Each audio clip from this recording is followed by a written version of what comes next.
So அந்த லெவலில் வந்து என்ன பண்ணாமல் பார்த்தீங்கன்னா மார்க்கெட்டு நல்ல ஒரு சப்போர்ட் எடுத்துகிட்டு இருந்தாங்க. ஸோ அந்த இடத்துல மீட்டிங் ஆனதுக்கு அப்புறமா என்ன ஆச்சுன்னு பார்த்தீங்கன்னா, ஸோ கரெக்டாக தெரியும் அந்த இடத்துல வந்து இந்த 2 ப்ரீமியமும் வந்து மீட்டிங் ஆனதுக்கு அப்புறமா ஒரு ப்ரீமியம் வந்து சுட்டப்பாயிட்டாங்க. சரியா? அதாவது இந்த 15 ரூபாயில இருந்து நம்மளுக்கு 50 ரூபா வரைக்கும் போனாங்க. அடுத்த ப்ரீமியம் வந்து பார்த்தீங்கன்னா 0 ஆயிட்டாங்க. சரியா? ஸோ அதே மாதிரி இதுவும் 50 ரூபா வரைக்கும் போயிட்டு என்ன பண்ணாங்கன்னு பார்த்தீங்கன்னா, ஸோ அகைன் இவங்களும் வந்து என்ன பண்ணிட்டாங்க, 0 நோக்கி வந்துட்டாங்க. ஓகேவா? ஸோ இந்த மாதிரி இடம் தான் என்னவா இருந்திருக்கும், நம்மளுக்கு ஒரு 0 ஹீரோ அப்படின்ற மாதிரி ஒரு லெவலாக வந்து இருக்கும். சரிங்களா?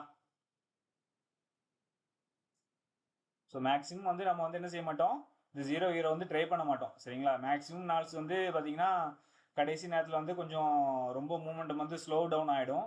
ஸோ அதனால நம்ம வந்து இதெல்லாம் ட்ரை பண்ணுறது கிடையாது. ஏன்னா அதிகமான லாஸ் வந்து பார்த்தீங்கன்னா நம்மளுக்கு இந்த மாதிரி நேரத்தில் தான், அதாவது எக்ஸ்பைரி டேல தான் வந்து நம்ம என்ன செய்வோம், அதிகமான லாஸஸ் வந்து நம்மளுக்கு வந்து